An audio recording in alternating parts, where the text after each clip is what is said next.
The following podcast is recorded and produced by Emerge, a media creators co-op, in affiliation with the network at bicbp-radio.com.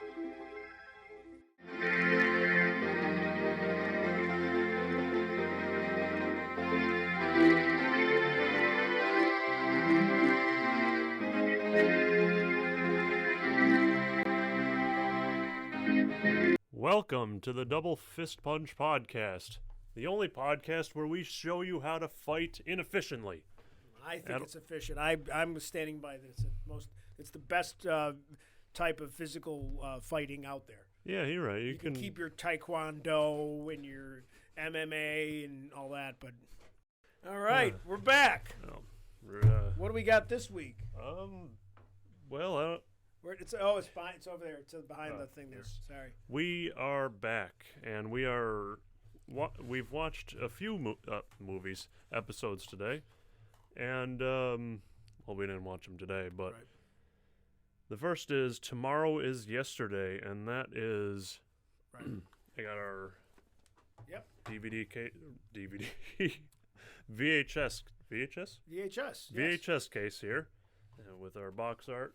And we have a scene from, it appears when they're first meeting Captain... Christopher. They really like Christophers, don't they? Yeah. So let me read this here. Enterprise, hurled back in time. When a black star... A black star? I didn't even catch that. That's a thing. I think they might have made that up. So. Yeah, I didn't even catch that in the episode. When a black star sends the Enterprise back in time to the 20th century, the starship is spotted as a UFO. Air Force Captain John Christopher's jet is accidentally destroyed, and Kirk is forced to beam him aboard. How can Kirk return the pilot to Earth, yet still manage to return to the future without changing history? I just read that weird. How can Kirk return to the pilot to Earth yet still manage to return to the future without changing history? This episode marks the first appearance of the British-accented Lieutenant Kyle, yes, who reprised his role in Star Trek II: The Wrath of Khan. Yes, he's probably like the Wedge Antilles of Star Trek. Yeah, I don't even remember him from the episode, to be honest. He's the transporter chief that makes the chicken soup. So. Oh yeah. And he's around a couple different times, and then yes, he also ends up on the Reliant in Star Trek: Wrath of Khan. Yes, so nice cameo. Yeah, he's an interesting guy. All right, so this is the first real time travel Star Trek venture.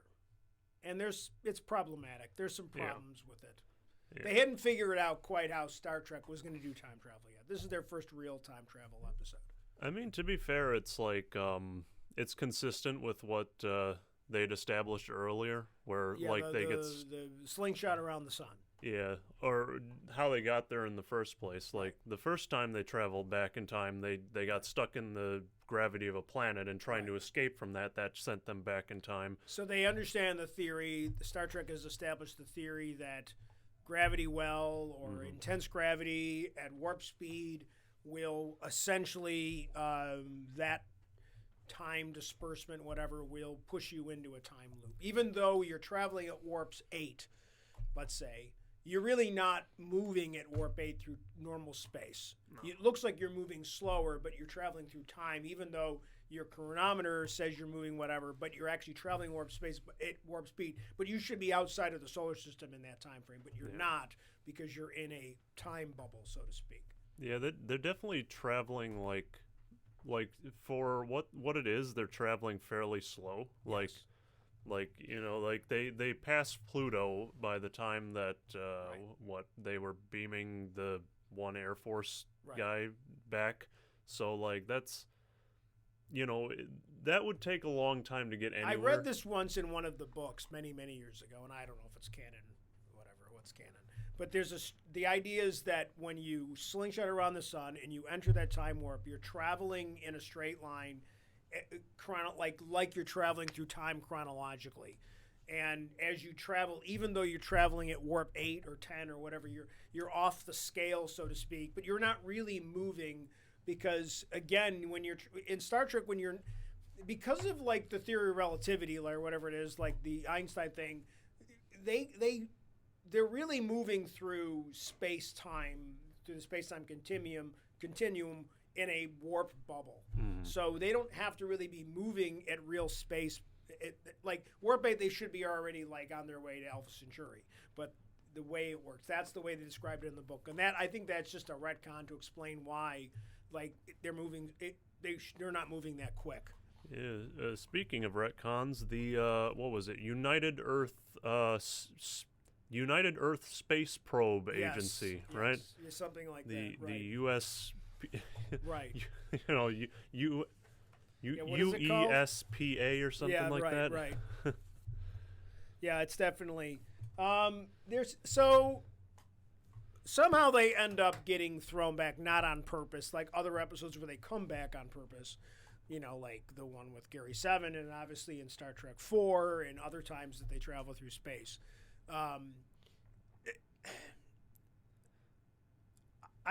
I miss the original special effects because I don't like the wobbly, like crappy stuff that they show you when you watch it online now. I like the original special effects where it was just like the Enterprise just flying through the atmosphere, and it looked like it looked better, like in a strange way. Now they do a bunch of goofy extra little effects and stuff, and I just don't like it. But I always loved that shot of the Enterprise in the atmosphere when I was a kid. I always loved that underneath shot looking up. Yeah, I like the far off. Like Yep.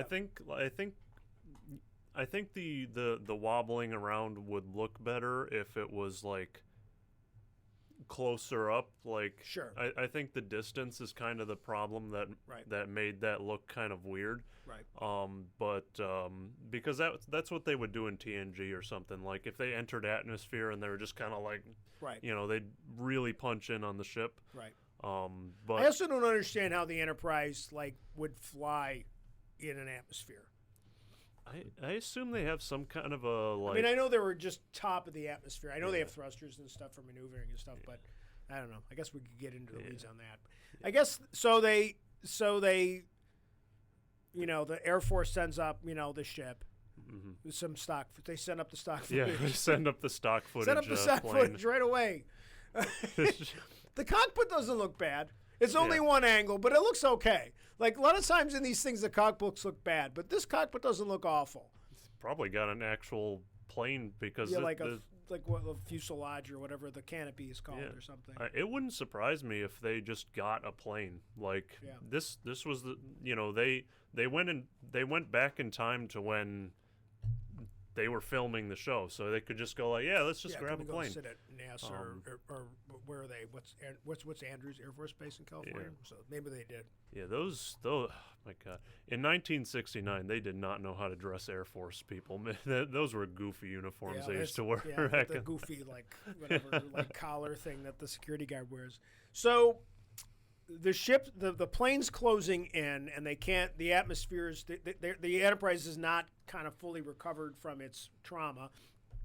So they're trying to get out of the atmosphere, and Kirk decides to use a tractor beam to hold the plane from getting too close. And Spock tells him that's a bad idea, and he didn't listen. So now the ship immediately starts to be destroyed, and they decide, which is... I don't know what the right thing to do. Like Spock was like, they're gonna launch a nuke at us if we're not careful here. They thought maybe they don't know for sure if the thing is carrying nukes, and they do say that make it land, and the Enterprise doesn't land. At least we don't think it does, and so okay, that makes sense. This could have all been avoided if they just beamed them Although this is probably a next generation thing, maybe they can't do this at this point, because obviously the technology of the Enterprise, this Enterprise, is not the same as Enterprise D. So things that they do 100 years in the future on other shows and movies probably doesn't work here. They can't just beam him into sickbay immediately into stasis. That's what they would do in Next Generation. Yeah. They would beam him directly to sickbay, and then they would immediately sedate him. Yeah, they've done that in several times in Yes. Next Generation. Also, I don't think they can site-to-site transport in I don't think in they TNG really. They've. or TOS. I think eventually they try it, but they're always nervous that you'll end up in a bulkhead or something like that. So that I'm fine with. Yeah. Apparently, the Vulcan mind meld can't forget anything yet. We didn't think about that. We don't have that yet. Yeah, they just kind of show up, and obviously the Air Force says, well, we should probably deal with that.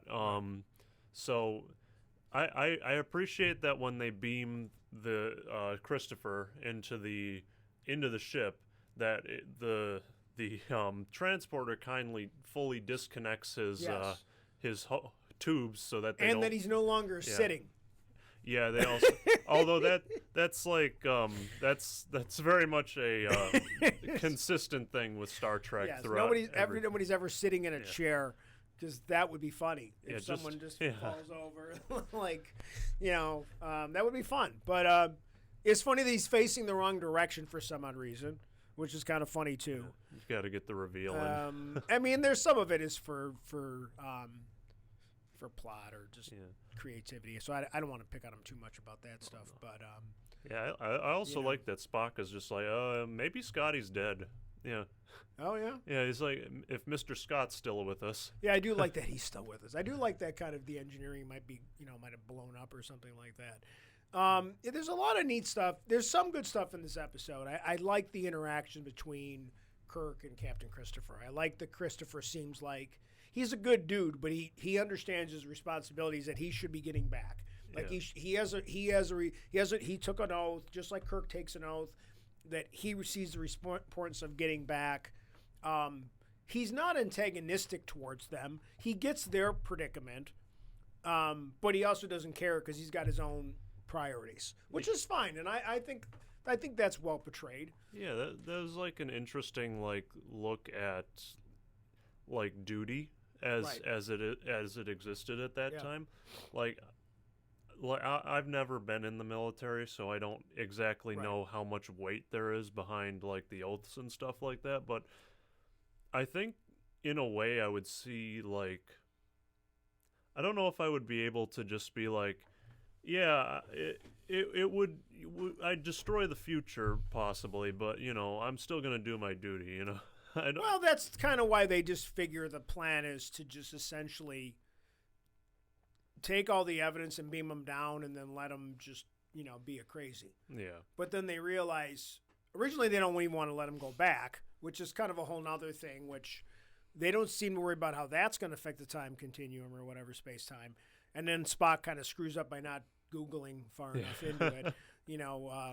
Captain Sean Christopher, his son, is going to eventually lead the thing to Saturn or whatever, and that's a more historical. So I'm if he sure doesn't, he doesn't have that child yet. So that's kind of that's well done that they do realize they have to get him back because he is supposed to have another child, and that child is going to be historically important. So that is fine. Yeah. By the way, Sean, you're running out of time here. I mean, you got to be in your 60s by now. We haven't even gotten to the back to the moon. So. Yeah. Yeah, it is funny when you think back at the '60s. Like they assumed by now that we were already. It's kind of funny. Like the Star Trek timeline doesn't make any sense anyway. No. Because technically we already had a nuclear war, but we also went to Saturn. Like in the middle of the nuclear war with the eugenics running everything, somehow the NASA was still running, and we sent a ship to Saturn. So there's a lot of weird things that don't line up sometimes. Yeah. First that's fine, contact should have happened about a couple years ago or something like that. Right. So, I So what are your thoughts and what are some of your you started to talk about before we started some of the so they decide they have to prove they have to go and get all the evidence, get rid of all the yep. evidence. Yep. That's kind of the main middle plot of this episode is they got to get rid of the evidence. Yeah, so the plane that Christopher was on was recording them the entire time. So they're like, okay, so if he goes down there and gives his report and also has, footage of the ship, we're gonna be in trouble. We're gonna corrupt the timeline. That will change the timeline. So naturally, and as Spock says, UNA might not even exist. yeah. Sometime your logic freaking sucks, Mr. Spock. Yeah. Yeah, so they decide they can't just like let things lie. So Right. they go down there, and naturally what you do in these situations is beam down to the past wearing your Starfleet uniforms. Yes, that's this. And again, this is where one of those things where we joke, like, yeah, like And it's, we learned our mistake. Like Star Trek definitely learns from its mistakes. When we beam down planet, maybe we shouldn't dress like us. We should, like maybe that should be, yeah, maybe we should pretend to be somebody else, which they, it's not even like it's an issue where this was something they discovered later on in the series, like in like TNG or something like that. Right. This is 2 episodes later they do this, Right. They're like, all right, maybe we should dress up as the locals so that we don't immediately attract attention. And I'm wondering, like, if someone thought about that, like later, while they were doing the production or when they had the meeting for the next episode, or they definitely don't always put on costumes or put in appropriate clothing, which seems like that would be a relatively easy thing for the wardrobe department to have access to make. Oh yeah. At the very least, how about just a suit? Yeah. Like, just, you don't have to dress like you work in the Air Force, but you could at least have like a shirt and tie as opposed to, because they certainly have those, because when they go to Assignment Earth, when they go to see Dr. Seven or Mr. Seven and Terry Gar, they wear like suits and stuff. Yeah. Yeah, like this all could have been a lot easier if they were just dressed as Air Force personnel. Like, right. I mean, I'm sure they would still not be recognized, and they'd be like, "Who the hell are you?" Yeah, you got to figure there's a lot of people in an air base though, and you're like, "Oh, I just transferred here from Florida." Yeah, or, you get some, I just got back from Nam or something. Yeah, or some whatever, opportunities for some fun hijinks where they try to talk their way out of. Instead, I do like the sets. I like the sets. They didn't look like they were reused from something else. They didn't look like, I don't know if they were just the hallway sets just redecorated, but whatever they did with the sets, they didn't look like just other sets. I thought the sets looked okay. It might have been the office of the studio, to be honest with you. Or just another set from like one of the emergency, one of like the medical shows or something. I'm sure they have like sets like standard sets that they were able to use. I like when they're walking down the hallway and Kirk and Sulu just kind of notice the bulletin board and they're enjoying kind of the fact that they're traveling back. This is the first time both of them have time travel. And Kirk does it all the time, but Sulu doesn't get to do it very often. So it is kind of cool that they are time travelers, and they took a second to kind of acknowledge, like, hey, we're back in time. Well, that's kind of funny looking. So directly after this, they speaking of mucking around with time, they immediately find themselves in the crosshairs of a security guard. Yep. Who's like, what was he, like a sergeant or something like that? And they're like, okay, let's beam him up too. Yeah. Oh, but that's an accident. Yeah, that is an accident. They're like, that is true. I forgot. I don't want to. Yeah. I like that. Spock's just like, well, we will shortly find out. And right. That is kind of a funny moment. He's like, aren't shouldn't you be, and he's like, well, I don't know. I'm with you. I'm in the transporter room. I don't have, a webcam or anything, which is kind of cool. Oh, and the musical sting, like, I don't know if I just didn't notice this musical piece, like, earlier on in the series. Right. When they beam that guy up, there's a moment where he's got his gun, he's just frozen in time. Is it that one? It was like, it was like, do do do do do. No, wait. Do do do do do. Do. It was like that. Right. And then, obviously that can continue on to do do do do do do do. Yeah, so I don't know if that was the first time that was used or not. They probably edited. I feel like the music in this one was edited up from something else, because like some of the music in this is definitely from Shore Leave. What's going on? Are we encoding again? Yeah. I think we're more or less okay. Okay. Like a big thumbs up just appeared on the screen. Oh, great. Yeah, that's what caught my attention. Oh, that's interesting. So that's probably not in the recording, but like it threw me off for a second. It probably threw the Do computer me a off. favor, and I'll just tweak this in the computer Yeah. post. Just bring down the Yamaha audio. Just slide it down a little bit, and then I'll just bump it up in post production, Gotcha. rather than because that way we won't get as many glitches. I don't know what the frick's going on. I'm gonna have to look Yeah. into that. So Well, I think what threw off the recording is just that whatever outside program just came in and just I don't know what yeah, I that don't know was. I'm gonna have to see what else is running. So okay.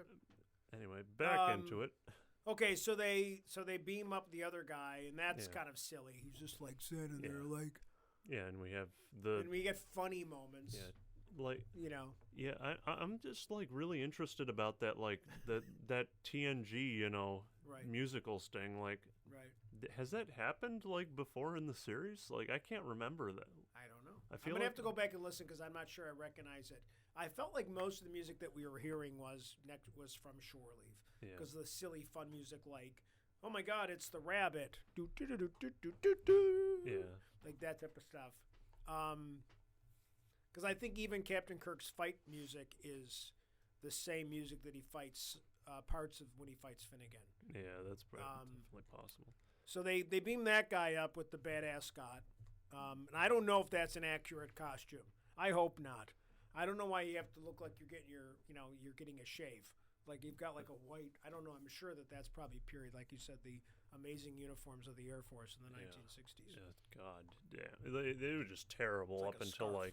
like I don't know why the Air Force like went from like in the 40s it was just the brown, it was Right. just very low key, and then Right. they just switched to like this gaudy Bright blue Yeah, that color. weird blue. Yeah, that is kind And of. it's a like weird it's the sky. We're Right. sky people. I do kind of find it funny that they brought like I'm not saying that there weren't any Asians in the Air Force, but they did bring the Asian helmsman.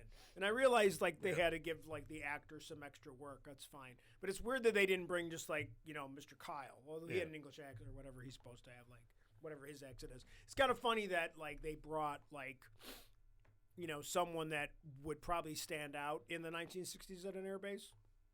Just saying. Yeah, well, the costumes do that plenty. Yeah, I plus they're think. wearing their pajamas and stuff like that. Bright yellow. So they get the audio stuff way too easily, which is fine. But it just happens to be right in the one computer, and then they say, let's go get the film now, and because the film was in the. There is some things where the plane crashed in Omaha, or something, and then there's whatever that Air Force base is near there, right? Because it's not Houston or something. It's where I forget. It's definitely close by. Yeah, those tapes survived the Yeah, crash awfully well. The plane blew up, but the film was fine. Okay, Yeah. let's let that go, because we need to do the Story has to happen. the MacGuffin that we need to get the stuff, and then like it is kind of funny that they didn't set off any alarms until there, Yeah. which is fine because that's a plot point too. But then we get to one of my favorite fight scenes. I like Captain Kirk fighting these three Air Force. I've always liked that fight scene. I don't know why. I like that fight scene a lot. There was one moment that I just thought was hilarious, and I think you probably know which one it was. Which one? I just kind of want you to guess. In the fight scene? Yes. The one where he like jumps over the guys. He just like skips over them. Oh, I always hated that So- ending. He gets the way he gets caught is just he jumps over the one guy and then like jumps over the other guy, Yeah, and it's just lifts up over the door gets frame. grabbed. Yeah, right. Then he just gets grabbed by around the leg. My favorite part is when they're all kind of bunched up, Right. and the one in the back's getting up, and the two are standing. And he jumps and like turns sideways and just hits throws both them into the railings. Yeah. hits both of them with his body. Like, Well, my defense of Captain Kirk in this fight scene is he knows he's going to get caught. like He knows he's getting caught. He wants Sulu to get away with the film, and then he figures that we'll worry about that. So he does like create as much Yeah. noise as he possibly can. So Sulu will have the smartness to get the frick out of there. Like, I mean, I suppose if Sulu had a phaser, he could have just stunned the other guys, and then they could have just got away, and that would have been fine too. But he definitely kind of just causes a ruckus more than trying to like get away. He's not trying to get away, I don't think. It was just like it's just a funny way of like just because I think that was meant to be a genuine attack, like Right. just something Throw to throw my them body off. sideways. Like, he's yeah, just like at two guys into the metal racks. like it's not even like a spear them, like try to Right. get both arms around Right. it. It was almost like somebody grabbed Kirk and just Right. threw him at him. Yeah. I do like their see. It's funny. The thing is that you would assume that over time, that your hand-to-hand combat skills are increased. So theoretically, in the future, hand-to-hand combat should be better than it was in say 1960. So I do like the fact that when Kirk's fighting the bigger tall guy and he does the double fist punch twice, Yeah. that stunt actor's really good because he really does sell like the book, and the guy just kind of falls off to the side. It's well done. Like, it's a well choreographed fight scene. And again, we get 2 more double fist punches, so we got to add that to the tally. I think we're up to like 15 now. Yeah. Yeah, we get like he definitely like this is a very fun fight. Like he's going through it like I think they were either getting better at it or he just didn't use his stunt double because I didn't even see the I stunt feel like double. he did most of it. I mean, it made me one where he throws himself into the railings. It's not him. I mean, into the guys into the shelving. That's probably not him. But the rest of it, I feel like it was him. Yeah, it looked like him. So like I was impressed by that. Right. So obviously he gets captured, right? I like so, the end. He's like, and the other guy's like, and that guy's been in a bunch of stuff too. That guy was in a bunch of shows. I tried to look up the actor's name, but I can't remember. But he's like, how'd that guy? Where'd the other guy go? And he's like, what other guy? And he's like, there was a guy moving. No, just me. And he goes, and how would he have gotten by you? Yeah. He shouldn't have. And then Kirk just said like that smirky like punch it, punchable face. Yeah, just very, very right. arrogant almost. Yeah, like Yeah. he's so arrogant during the whole time that he's captured because he doesn't. It kind of makes sense because what's he gonna say? Like, what's he gonna say? I'm from Iowa. I'm from Iowa, only working out of space, which is kind of funny. Like, because he's back in Iowa. Yeah, he didn't make any attempt to like No. just disguise what or who he was at all. He's While just he's like, captured and they have the phaser, it's kind of funny because he's very nervous about them like pressing the button, and then he throws it, and Kirk's like, Yeah. like I mean, if you don't stop messing around with that, we're gonna have a bigger mystery on your hands. vaporize one of these guys. And he's like, what are you wearing? Oh, I just slipped this on. Yeah. Like it's just kind of, Being as obstinate as possible. right. And then he's like, we're going to lock you up for 200 years. He's like, that'll be about right, which is not right because this is about 300 years, but whatever. It is kind of funny. Like they definitely decided to not be super serious in this episode. No, like There's definitely like this. The director made and the scriptwriter made conscious choices that this should just be more fun than serious. yeah, and then so they get up to the ship, right? Well, we cut back to the ship, and we're just kind of like, all right, so how do we get Kirk? And somehow getting him out of the interrogation chamber requires Christopher's help, whereas Well, he won't go. He's like, if you have to take me with you, or I'm not going to tell you how to get to the office. He tells him that. oh, I thought he was like, And then he you're- wants a phaser, and he's like, no, you're not getting a phaser. He's like, oh, you don't trust me, Spock? He goes, I trust you, but only to a certain point. And I mean, like, and that's a smart move on Spock's. Spock has a whole plan, too, because Spock totally knows what Christopher's going to do. Yeah, mostly because Christopher told them all repeatedly what he was going to do. Right. Like, So Spock just goes in. I don't know if there's another door when he goes into the office. My assumption has always been that Spock goes into the office. Oh, I guess I'm Jeff. Jump forward. They beam down. Sulu walks by the office. No, Christopher walks by the office. Sulu comes up and karate chops the guy, which is a big thing in Star Trek. Hi-ya! Like they almost should have the hi-ya. Yeah. Like, and then they get into the thing, and they They beat up the guard, so to speak, and Kirk punches the guy, and he does the slowest. Yeah, I don't know what he was doing. I think he was supposed to fall into the door and then just slide down to the ground, but it took way too long. So I don't know if there wasn't another take or they only had the one take. Yeah, because I think he was supposed to go to the door and just like slide down, but it took forever for the guy to slide himself down the door. It's like so. It's like I'm unconscious. I'm falling. Yeah, I mean, it's like a good 5 seconds. Yeah, I kind of chalked that one up to like, okay, well, sometimes like I've watched a good deal of boxing, so Right. like, it's sometimes they're just kind of like, just kind of like trying to get back up, Right. but And it wasn't even a double fist punch. Like it was Yeah, just it a was- regular punch. Yeah, And then Spock goes into the other room, and Christopher picks up the gun, and he's like, "I'm staying," and he's like, "You can't." And something's already gone wrong, and that whole thing. And Spock, I've always assumed that Spock went into the office, and there just wasn't another door out of that office. I always assumed that he went in there and he called Mr. Collins, like, "All right, beam me back to the hallway, because he's gonna grab a gun, and I'm gonna have to come around and give him the Vulcan neck pitch." Oh, that's definitely what I thought was going on there. Is that like as soon as They he don't walked in explain there- that though. So is there another door? Was there And they're lucky that, unlike Enemy Within, that he didn't like when he got Vulcan neck pinch that he didn't fire the gun and shoot Captain Kirk. Yeah, Like you're taking a big chance with the Vulcan neck pinch that you're not like bang and shoots Captain Kirk in the brain or something. yeah. Luckily, we're like at the point in the series where the neck pinch seems to be like just an instant knockout. Right. Which, okay, so obviously it was a lot bigger than when you were a kid than when I was a kid, but Right. like you tried it, right? We all tried it. Yeah, you tried it. And if you were play fighting, is what we used to call it in my neighborhood, we used to play guns, and that's what used to be called guns. Yeah. Let's play guns, and you just run around with sticks because our parents wouldn't buy us toy guns, but so we would make them, but we would always play Star Trek when I was like 10. Yeah.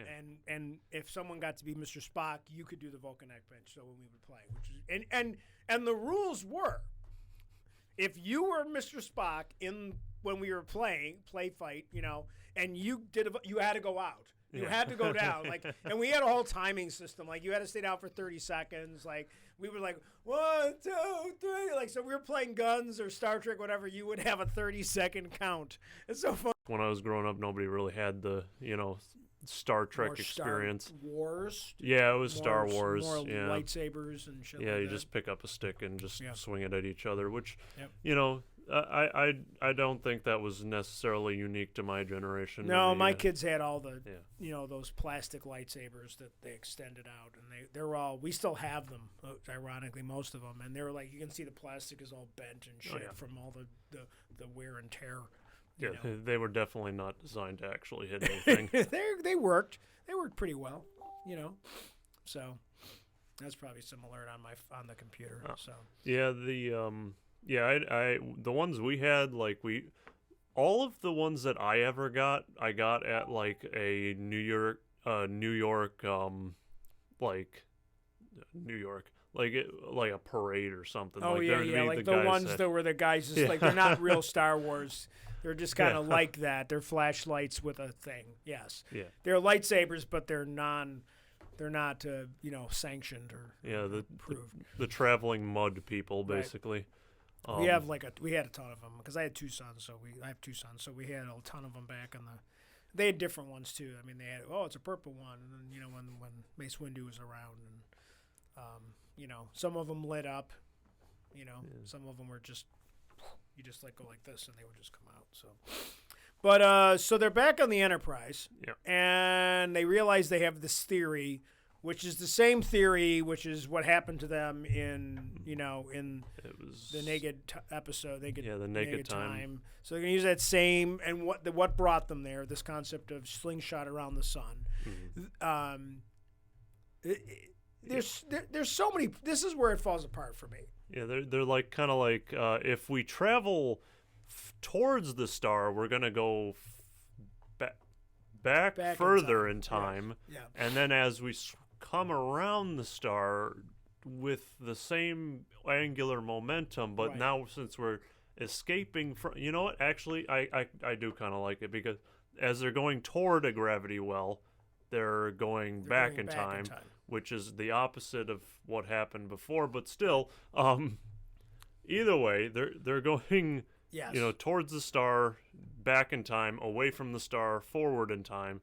So what I don't understand, and I guess like in Voyage Home, when they go back in time, like there's a whole bunch of calculations that they've perfected the formula, so to speak, at that time frame, because we don't really see the ship in like traveling, and that's probably almost like it should have just been going around. I feel like if they would have just had it where you're just going around the Earth like Superman, like it would make more sense that that's like if you're going like that somehow that, I mean, it doesn't make any sense.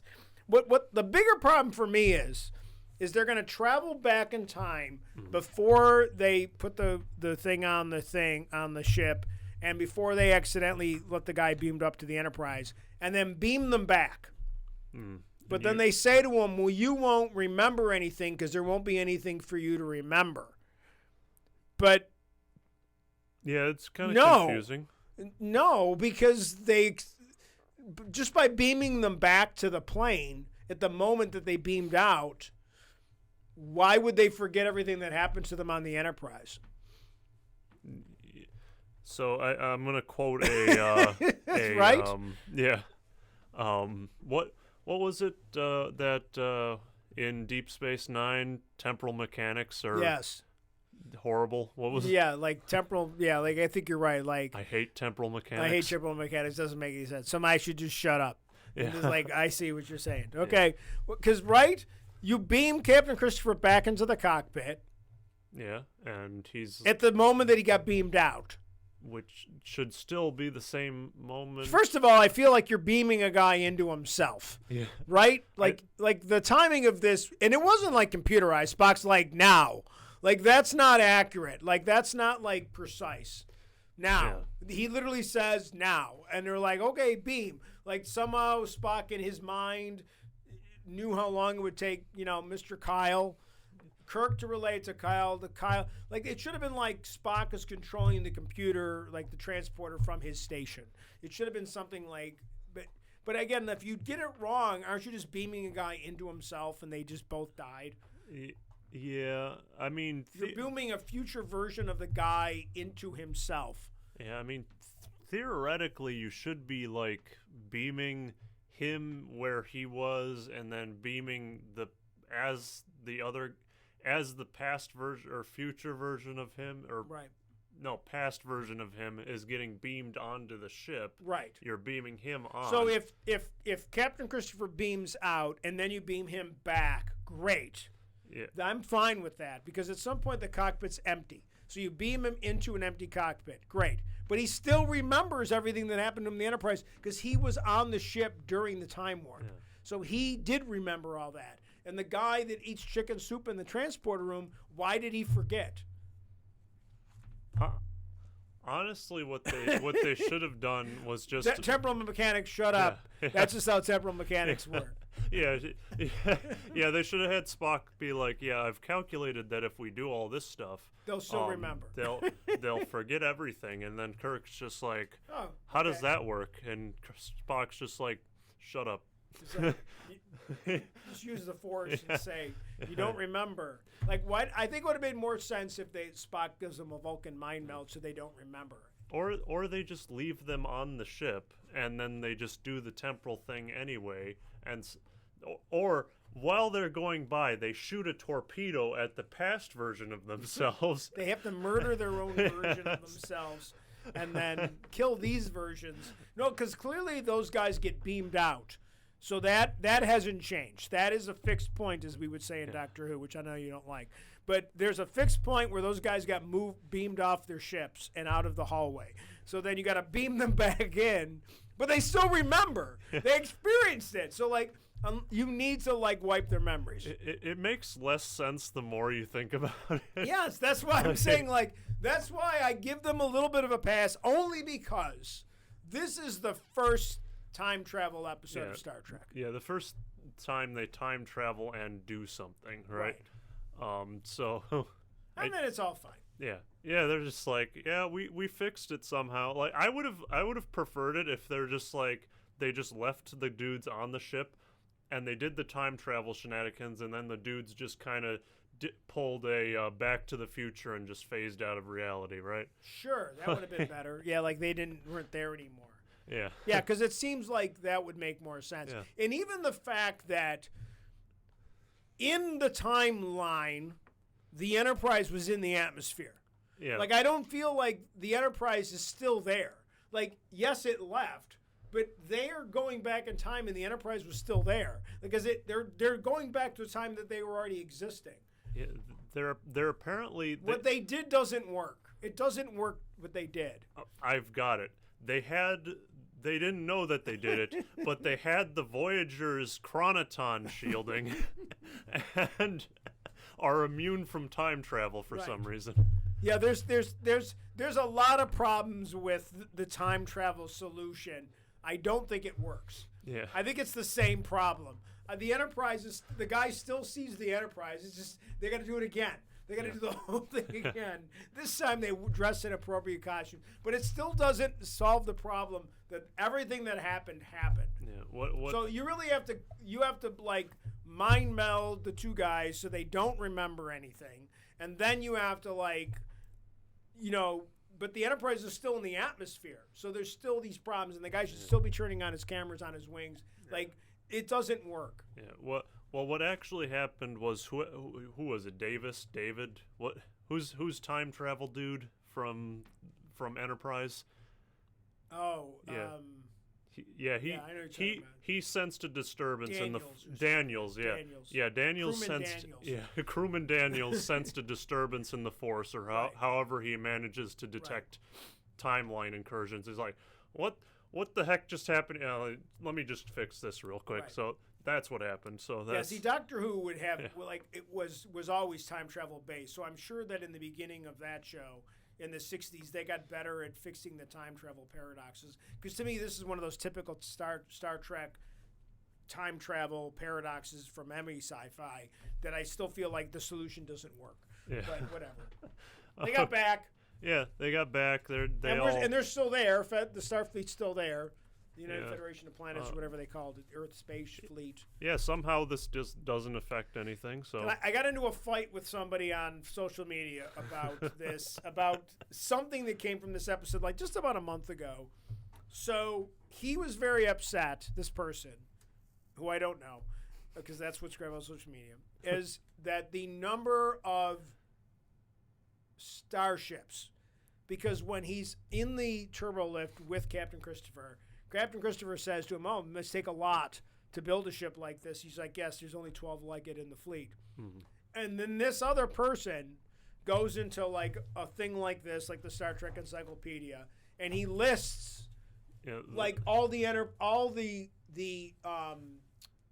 Constitution class ships that are listed in this book, or online, or whatever, Star Trekpedia, or whatever he found. And there were more than 12. And he also mentioned some ships like Captain Kirk was on prior to this, which my opinion always were that probably weren't Constitution class. So Kirk said there were only 12 like it in the fleet.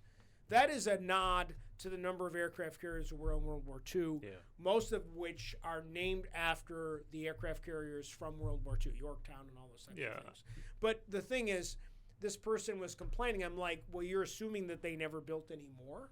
Yeah. Like maybe by the time we get to another season of Star Trek, the original series, and the Intrepid's there or whatever, maybe they had built more. Maybe there were more, definitely more. They were building more ships, right? Yeah.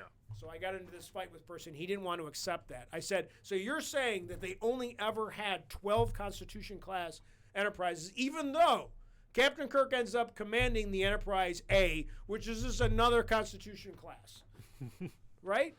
Yeah. I mean, granted, the point is they build more ships in Starfleet. Yeah, I think I've like read other discussions about like that particular statement. Like I definitely did not interpret that as that being, not that it's entirely the same thing. Right. Like some people have interpreted that as being a statement of that's the entirety of Starfleet. There's Yeah. only 12 Constitution Yeah. class ships. Yeah, but yeah, that's kind of like what I'm thinking. Like Right. it would be nonsensical to be like on the actual Right. Enterprise. Like, Well, it's kind of funny if you think about it. The only Federation ships that we ever see are all Constitution class, but clearly there were others. oh yeah, Because why would there be the Constitution class? And my feeling has always been that like some of the other ships that Kirk was on, I think the one that we'll mention in Court Martial, like the one he's on with Ben Finney, like I forget the name of that ship, the Republic or whatever it was, but I don't think that's supposed to be a Constitution class ship. You know, and clearly when we get to Star Trek Wrath of Khan, we have the Reliant, which is a different style. I think I forget it's a Miranda. the Miranda class. Yeah. So clearly there are other classes of starships. Funnily enough, that Miranda class is referred to as like a very powerful vessel. I think, if I remember correctly, like Okay. like an advanced, like the Miranda class is cutting edge at that time. Well, I would hope so because I feel like we see the model of the Miranda class for like on Next Generation, the Miranda class still seems to be in operation. yeah, we see it exploding a lot. Yeah, like they have a lot of that stock footage that they tend to use over Yeah, and over they- and over they again. get Like I feel melted. like if you watch back some of the battles on Deep Space Nine, I feel some of those ships are Reliant are the Miranda class as well as Excelsior class. Like we see the Excelsior class is the ship that Dr. McCoy is on in the first episode of Next Generation. Like so, the Reliant class, the Excelsior class is around for really a long time too. Like, but some ships, like again, because they had computer stock images and models that Oh, they yeah. just reused, which is a practical thing. Oh yeah, wasn't digital. they reused stuff. They did something called kit bashing, where they just kind of put like two things together. That's Right. where the it's not Yorktown, but it's similar to Yorktown class, like that weird Voyager thing that shows up outside of Deep Space Nine every once in a while. Right. But yeah, that's basically tomorrow is yesterday. All right. So we're moving on to Kirk going to jail. Yep. So If for murder. I have it over here. I flipped the page. My apologies. Moida. Yeah. Court martial. Yep. This is not our first court drama because we've already had that with the menagerie. Court martial, teleplay, blah blah. Skip all that. Kirk's career is jeopardized when he is put on trial for apparently causing the death of an Enterprise crew member. That's all it says. That's the description. Wow, I thought That's I was it. going to get to take a Nope. drink of water during that. Nope, there's nothing. That's all we got. Okay. Yeah, that's it. So, yeah. So that was very non-specific. So Compares to the VHS where sometimes it tells you the entire Yeah. thing. And then in scene 4, they're like much more descriptive. This one had nothing. So yeah, so basically Kirk leads his ship into an ion storm for presumably scientific reasons. yes. Which requires a man to go into the sensor pod or whatever. Yes. Which apparently is like a escape pod that can be jettisoned. Yeah, and also they don't survive if you jettison it. Right. It's a kill them button. Like also, Kirk just has the jettison Right. the It's pod. weird that the button is just sitting on by his elbow. Yeah, you'd like- think that would be an order that he would Yeah. give. Jettison the pod. It's protected by plot armor, because you need to have it. But that button is not labeled at any time in the future. So I'm assuming with like apps nowadays, you would argue that the buttons on the chair are programmed to do different things depending on different scenarios. Yeah. Like you save the settings on your keyboard for certain applications or something like on you when you click the your AirPod, like what it does, you can program that. So I'm assuming the buttons on Captain Kirk's chair can be reprogrammed for different things. I would assume so. Apparently that day just jettisoned the pod day. Like Yeah. Yeah. and it's labeled quite well too. Yeah, so he gets there and like I like the So I'll read. So Benjamin Fitty is the person that Kirk is accused of murdering. They were midshipmen. The two were good friends. That later friends. they were assigned to the USS Republic. Ensign Kirk relieved Finney on watch and found a circuit open and blah blah blah. So there's more descriptions of that. But Kirk gets so we don't see any of this, of course. This has already happened, and now they go to Starbase whatever, which is a really bad painting, and for repairs. Yeah, so yeah. And it's funny because the Intrepid is also in orbit. So in the updated special effects versions, we actually see another Constitution class ship in orbit, and the commander, the Commodore or Admiral, whatever that guy is, he's like, the Enterprise must take precedent because it's got to get back to work, you know? Yeah, like it's interesting that like, is that the first time that the Enterprise is just kind of referred to as kind of like the flagship of the fleet? Like, I think that's definitely like feels like something you would do for a flagship. Like if you're like, if the flagship comes in for repairs, you're like, hey, I know this is. I was never sure that the Enterprise was the flagship because part of me seems like the Enterprise is on a 5-year mission and they're exploring, so they're not around. Like to me, like the Enterprise D is the flagship, and I know they say the Enterprise D is the flagship. It's also the one that goes deepest into space too. Right. So you seem like the flagship would be around more for ceremonial things, like being around more, as opposed to the ship that's out on the outskirts. So it was never my impression that the Enterprise was the flagship. I always thought that like the M5 episode, the older guy that's in charge of the M5 attack force, like that guy, the gray-haired guy, I always thought that was like the flagship. Yeah. Or I thought the Constitution, isn't there a USS Constitution? Wouldn't the USS Constitution be the flagship? Because it's the Constitution class. Yeah.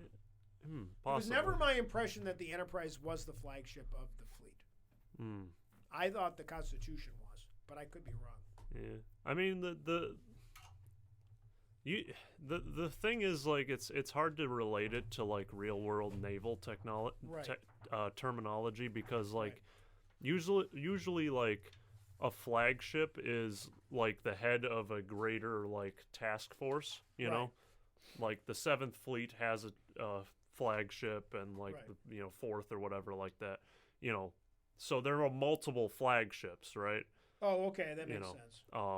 But since in Star Trek all the ships operate, or most of the ships operate on their own, you know, there's like flagship isn't like. So the USS Constitution is 1700. That's the flag. So to me, that's the first ship of the Constitution class. So to me, that would probably be the flagship. Wouldn't you think that? Or am I just assuming because the number, just because it's the number, it's not necessarily. Well, what about like the USS Galaxy? I assume that must exist, you know? Yeah, right. That's a good point. I don't know. Like, I guess I don't know if they ever do. They say that the Enterprise is the flagship, or did you just assume that because the guy gives him the Enterprise priority? I kind of they might have mentioned it, but like I think most of it is assumption just based on like.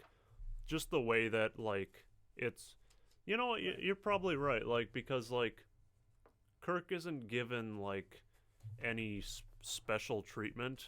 If anything, because he's like the youngest commander in the history of the Federation. He's the youngest captain in Starfleet history. That's established in a couple different things. So I'm just wondering, like, I don't think that. I don't think he would be given the flagship.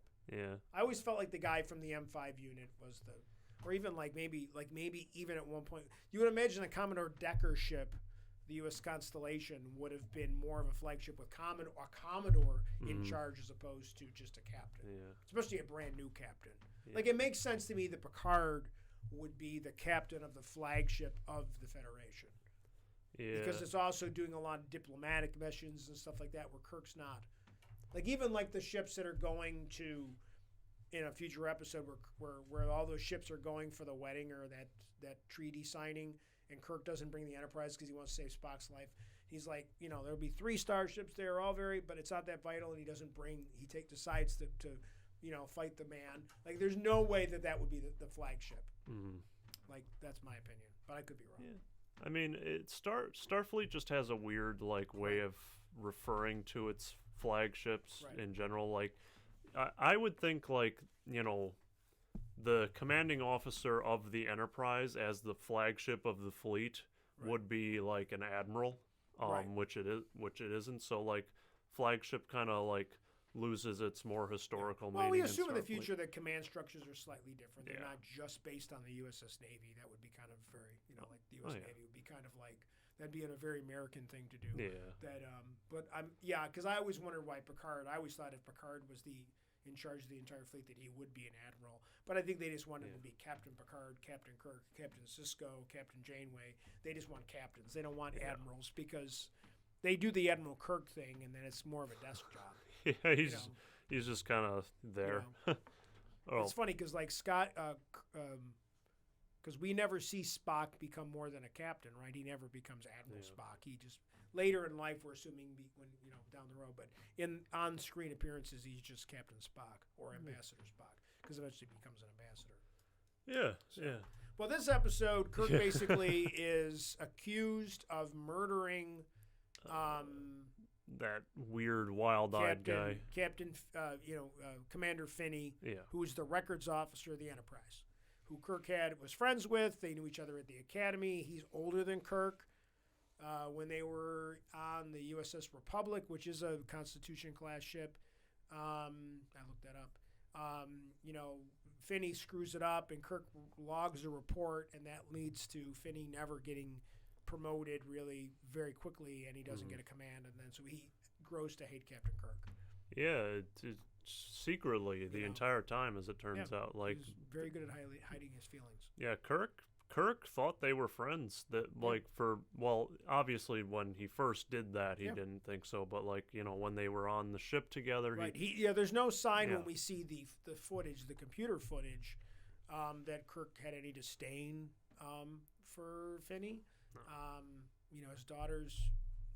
Finney's daughter is named Jamie after James because they were friends. Yeah.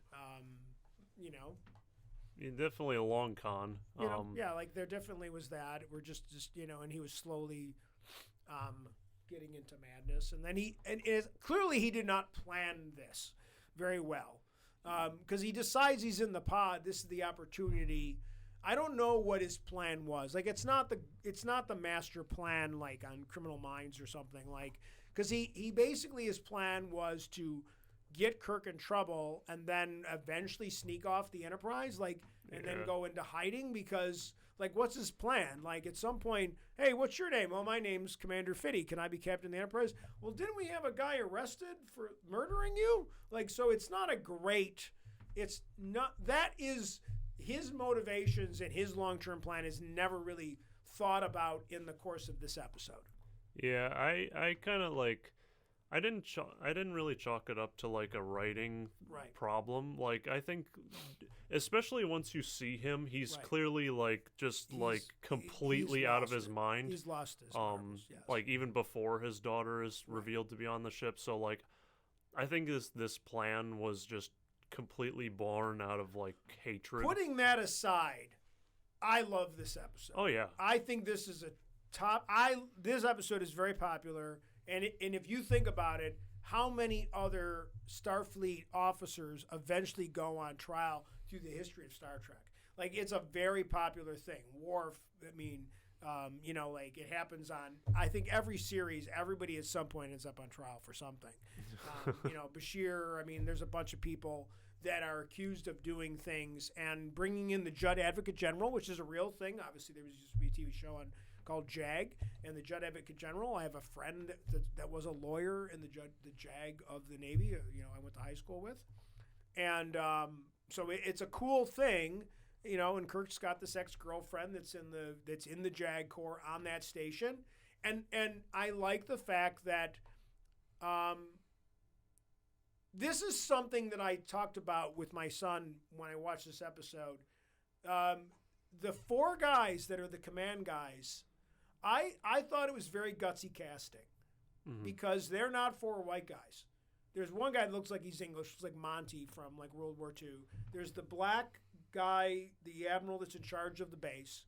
There's someone that's clearly of like maybe like Indian, Pakistani of descent, and then another guy. Like I really like the fact that they went hard to give you in the future command officers are not going to be a bunch of white guys. Like I really like the gutsiness of casting non-white people in the 1960s as command, as guys that were, above Kirk's pay grade, so to speak. Yeah, unfortunately, I wasn't watching, like, and I guess this is just a sign of, the times we live in, like, I wasn't watching with that lens in mind, so I was just like, oh, yeah, command officers. Right. Like, I guess that's just, like, a sign of, like, Your generation versus my generation. Yeah, I mean, I would have noticed it if I was, like, thinking about it. Like, I think even you would have, like, just kind of, I didn't think about it for the first 30 years of my life, and now I'm in my 50s, and I think I've become more aware of, like, of the way we casted stuff in the 60s versus how we cast things nowadays. And I think it makes, obviously you could say, well, how come there were no women? Okay, well, there was only certain things they could get away with in the 1960s. But they did do that. And I think, and I like that the commander completely, the base commander completely believes that Kirk just did this out of spite, or he lost his marbles. Like, and he doesn't give a shit about Kirk. He's just trying to protect the service. Yeah. And Kirk's like, no, draw court-martial? I want a court-martial tomorrow. Like, let's go for it. Let's go. I love that scene where Kirk says, I demand it. Like, he wants his day in court. I like that. I think that's great. I find the idea of, like, just sweeping it under the rug and giving Kirk a desk job, I don't care for that as a motivation, but, like, I kind of see where he's coming from in the idea that Kirk is guilty, because at first it really doesn't look too good for him. Right. Like, just almost on accident.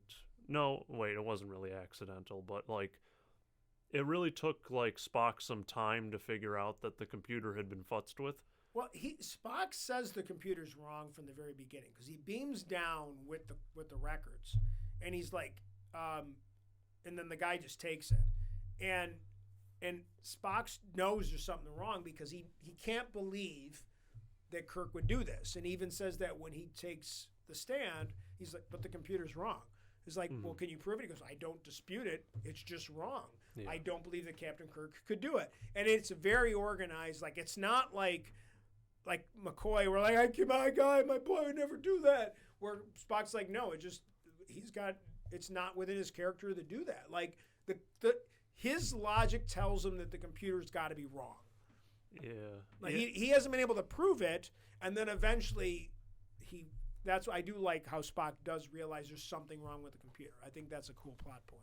Yeah, just like I've beaten the computer. What was it, four times? Five? The point where he's playing chess and McCoy comes in and starts yelling at him. They're about to lob off the Kirks. You're in here playing chess. Yes, congratulate me. I just won my fourth game. And he's like, what? He's like, that's impossible. He's like, watch for yourself. So McCoy's like, oh, so that's why you're down here doing this. He's like, yeah, because I wanted to see if the computer's screwed up. Mm-hmm. And that turns out that someone, and obviously they turn it out. It's interesting. The interesting thing I like about this is, the lawyer,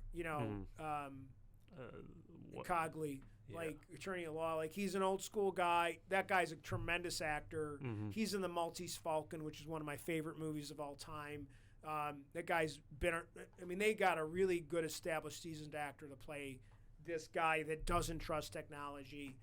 And that is so important because I do love that plot line of the episode. Yeah, it's thematically appropriate that he doesn't trust like the technology. Like he likes his books. Like thematically it makes sense because like that ends up being the crux of the entire issue is that technology did fail them. That you can't trust technology without, the right to face your accusers, and the witness is the computer. And it's funny because when they realize the computer's been screwed up and whatever, even Spock doesn't realize right away the implications of that. That Finney's the one who's not Finney. Cogley's like, well, you know, if you're looking for a guy, you have to assume that he wants to be found, that he's not hiding. And he's like, what? He's like, wait, what do you mean? He's like, I submit to you that Commander Finney's not dead. He did this. He changed the computer programming and then hid because he just wants to frame Kirk. And he hasn't thought about how he's going to get off the ship or anything. He just wants to get Kirk into, you know, betray. Like, and he already has damaged Kirk's reputation because when Kirk beams down to the bar, you know, like his friends from the academy are dicks. Yeah. Like they're jerks. Yeah, they think Ben Kirk was murdered him. You know, he was a friend of ours. Well, he's my friend too. He's like, oh, you've already made up your mind. So, you know, it'd be nice for Kirk to go back to the bar and say, oh, so what do you want to say now, boys? Let's go. You know, like they owe an apology. But it's clearly like I do like that, and I like that performance where you know the lawyers like yelling at the court. I think that's a great scene. Yeah. You know, the dramatic Star Trek music, you know, like the Magna Carta. You know, yeah, all the things that haven't been written yet. Yeah, I like that stuff. I like that they add stuff. Yeah. You know, the articles of whatever. Yeah, articles of Mars or something like that. You know, I think that's important. And obviously, this leads to great episodes of Next Generation, like where Data's on trial for his life. I mean, this is that first great Star Trek courtroom drama. Yeah, this was the template that all the other. And if this episode was bad, we wouldn't probably gotten more. And I think like the episode where Data's like proving that he's a sentient being, so to speak, is one of the most important Next Generation episodes. Because Picard, even in that episode, he's like, wait a second, you're talking about slavery. And it's like, it takes even Picard a few minutes to realize in that episode that by just making copies of Data, we're creating a clone race, so to speak, like Star Wars. But they're not they're just property. And like, wait a second. And it takes Picard even in that. So I love the fact that Star Trek does these moral plays with the courtroom drama, you know, quite well. And I think that, you know, there's some goofy stuff in this episode, but I like, you know, Kirk's double does a great fight scene in this episode. Oh yeah, fighting. definitely some shots of the stunt double in the engineering scene. Yeah, like the court drama is so important to the, like it's such good writing and it's so like powerful that like I honestly just forget about the like I wasn't really even paying attention to the fight scene all that much, right? Just because like it was just like, you know, the last like little we'll throw in some action, you know, it kind of felt that way. So like I wasn't really, you know, it's not as memorable as the actual court. No, thing for itself. sure. I think that like when Cogley is when Jamie comes to see Kirk to apologize, and I got to get changed. Are you getting ready? And Cogley at that moment starts to think about the fact that something's not right here. Like even before he realizes there's something wrong with the computer. Because I think he's listened to Spock and he trusts Spock to believe that there's something wrong with the computer. Why would this Vulcan who doesn't... He says, if I drop a hammer on a planet with gravity, I know the hammer is going to hit the ground. I don't have to watch it. I know that hammer's falling. I know that Captain Kirk couldn't do this. You know, and I think that Cogley is processing all of that. Jamie, Kirk's character, Spock acting like, you know, even McCoy like and just like and his distrust of the system. This guy, notice he's not a Federation lawyer. He's a dude in street clothes. Like he is not a member of the Federation. He lives on the starbase, or they bring him in from wherever he came from. But he clearly doesn't necessarily trust the establishment. No. So, which is fine. So, Yeah. which is why Kirk's, girlfriend, ex-girlfriend or whatever she was, who's very good at this episode. I think she's very good. Recommends Cogley, because she's a very good lawyer, but she's like, he needs a really good lawyer. So she recommends, they bring in, him. And, Cogley, he was he was on board before Kirk even knew his name. I think is what's kind of implied there. Yeah, Kirk, I like that guy. I always, my brother Tom and I used to always, we've talked about, Samuel T. Cogley, attorney at law. Elijah Cook is the actor, and Elijah Cook, like I said, is a tremendous actor. He was one of my favorite actors. One of those character actors that was in a million things. If you looked at his IMDb, he probably had 200 movie roles and television roles and stuff. And he was around for a long time. He was even on Magnum PI later in his life, and he's probably in his 80s. The guy was around for a long time, but he's in again, he's in a ton of different things. So they had a great. They really went on board to get a really good actor, and And then obviously Cogley goes on to defend Ben Finney at the end of the episode, that he's always going to be fighting for the little guy, so to speak, which is kind of fun. And then Kirk gets to kiss a girl on the bridge, which is kind of fun. Yeah. Also, maybe it looked better in the original film, but the daughter was dressed really young, but wasn't young. The actress is clearly probably late 20s, maybe even 30. And she's supposed to be a teenager, I'm assuming. That's what just the way she was dressed and act, it seemed like she was meant to be a teenager or something. Yeah, I never thought about that with the costuming. But Jamie Finney, just Ben Finney's daughter. Well, let's see. So Kirk, I'm sure I'd have to look up at the timeline. I'd have to do more work on the timeline. Because Kirk was an ensign. Well, Kirk's only 34 at this point. Yeah, he's 34, and she's she's probably supposed to be 13 or 14 years old. She's not 13 or 14 years old.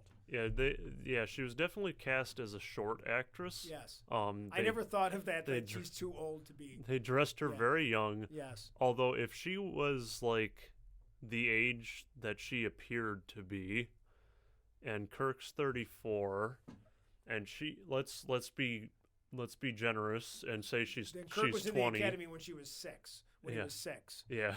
There's no way, right? There's no way that, if she's named after him, she can't be more than 12 or 13 years old. We have to assume that when he's at the academy, she might not even be. No, because think about it, if he's in the academy when he's 22, let's say he's in the academy when she's 22 and he's friends with her, and Finney's his friend, and he gets married and he has his child, she should be 12. Yeah, and she's named after him. She can't be any older than 12. Yeah, she's named after him. Yes, so she's got to be 12. That girl's not 12. No. Later on I'll look up who the actress was at IMDb, and we'll find out how old the actress was at this point. I'm gonna bet you she's 28. Yeah. The actress is 28. Yeah, she looked about probably my age, at least. That actress might already be dead. That actress might be older than me. Yeah, she's probably in her 70s at this point. So, if she's still around. I like this. I like a lot of the lore that they, the bring in the bell thing. That they use in as a nod to this episode in future Star Trek episodes where they ring the little bell. And I'm sure that's something from court, from the naval tradition, because it looks like a Navy bell you'd have definitely in a proceeding like this. I like. I think this is the first time we see the Jeffries tube. Oh yeah, he's hiding in a Jeffries tube, isn't he? When Kirk goes. He wires. He saves the ship. Because clearly the engineering constantly changes in the Enterprise, because those big things that Kirk squeezes between are the same ones that he squeezes between when he's looking for himself and enemy within. We never see those things ever again. In other episodes, those big units, whatever Transformers or whatever they're supposed to be, are gone. like in like upcoming episodes. You know, it's kind of funny that we don't see that stuff too much. Yeah, miniaturization. They must have got rid of it. What else? Got anything else on this one? This is a great episode. Yeah, this is a good episode. I feel like there was some lore stuff that I'm forgetting right now. Well, the 3D chess, which we've seen before, but this is like, you know, computers being. It's kind of funny that Spock had to teach the computer to play chess. Like, I feel like nowadays every computer probably has a chess app. Like, it probably has a 3D chess app. You can probably buy a 3D chess app on you know, the Apple Store, whatever app store right now. Yeah, he also has to. Yeah, he also has to tell the computer what he's doing. Right. And then the computer does the move. Yes, the computer tells him what to do. There is a funny thing that I've noticed in these episodes. There's in the Corbinite episode that we've already talked about. There's like a audio track in the background. And they talk about like gravity being down to like 0.9 or something like that. And I've now counted, I think, 3 episodes where we've heard that same stock footage of guys talking in the background. Like, I think I've heard that thing like 3 times already. Like, wherever, come on, the gravity's down to like 0.89 down here, like during like a thing.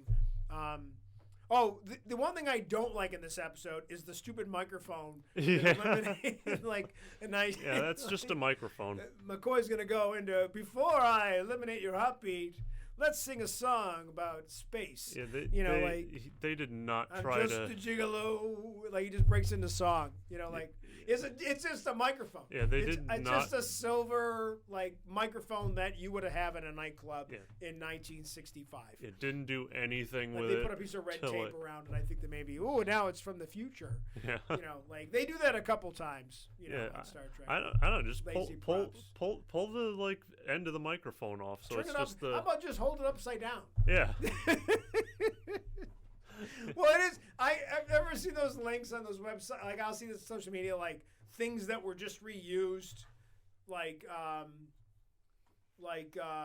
know, for example, like in the Star Wars movies, Obi-Wan Kenobi at one point, Ewan McGregor has a microphone in his hand, and it's a woman's leg razor. Like, it was pink, but they painted it gray, and they put a couple extra buttons on it. But like sometimes the easiest, you know, so it's not like people aren't just using existing things. Oh yeah, all of the Star Wars like weapons and stuff were just, you know, pre-existing weapons that they just slapped some more stuff onto. What do Friends and Next Generation have in common? The TV show Friends and Next Generation have in common? I have no idea. I'll be more helpful. What do Joey Tribbiani and Worf have in common? I've never seen Friends, so it's the stupid chair in Worf's quarters. That stupid weird chair. It looks like it's the most uncomfortable thing in the history of chair. I like how, like, there's one scene where they come in and he's actually sitting on the thing. And I have to feel like Michael Dorn's like, why would I be sitting in this dumbass chair? It's off the ground. It's really high. But on Friends, Joy Tribbiani buys the same stupid chair. Yeah, and it's so not even like... It's not even Klingon, really. Like, you would think a Klingon would just have a box. It's a real chair. Yeah. It's a futuristic chair that came out in the 90s, and somebody in the prop department said, well, that looks futuristic. And then somebody in the Friends prop department said, oh, Joey's wasting money on stupid things when he gets his job with, like, Days of Our Lives on the show. So he buys a bunch of stupid things, and one of them is the same chair. So I remember, like, not when it happened, but I remember maybe 5-10 years after that watching a Friends rerun and then remembering that Worf sat on that same stupid chair in his quarters. And it doesn't look like there's anything comfortable about that chair. No. I looked it up at some point who the designer was. He probably sold 2. He sold one to Joey to the Friends production crew, and then also to be honest, it could have been the same chair. It might literally be like it was in a warehouse and they bought it for one show and it was in the warehouse, and then the other show was looking for set dressing and they found the same. It could be literally the same chair. The artist, the furniture designer sold one. In Yeah, post production, so I'm going to long. put it up on screen. Yeah. Right over my face right now. It's so ugly. Yeah, I mean, I guess that about covers it, right? I mean, I can't wait to get to the next episode on our next time we record. yeah, definitely next time.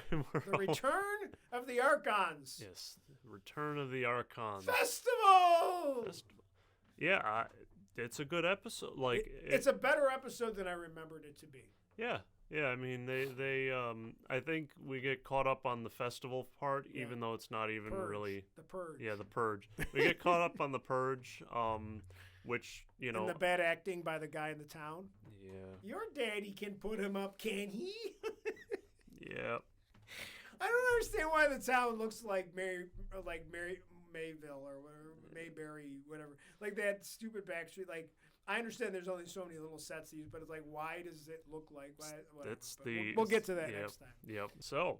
All right. Yep. Oh, yeah. So the email address is doublefistpunchpodcast or doublefistpunchpod at yahoo.com. So you can send us any thoughts you have on Yep. what would it be? Return of the Archons and or are we doing Space Seed first? Well, what's after Return of the Archons? Space Seed. And then what's after that? Taste of Armageddon. Maybe we'll do those two. Yeah, so if you got thoughts on those episodes, go ahead and send that in, and we'll talk about it if you got some unique perspectives. Yeah. So thank you for watching. Live long and prosper.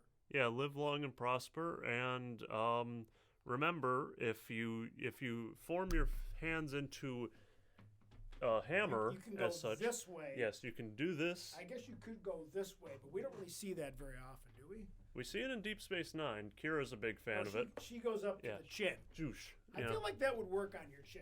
Yeah, it might break Because your I guess you're going to thumbs. come up like this seems Yeah. awkward, but I think both hands coming up. Yeah. We need to we're going to have to do some testing, some Yeah, we'll buy a ballistic gels Yeah. dummy and all that. So, yeah.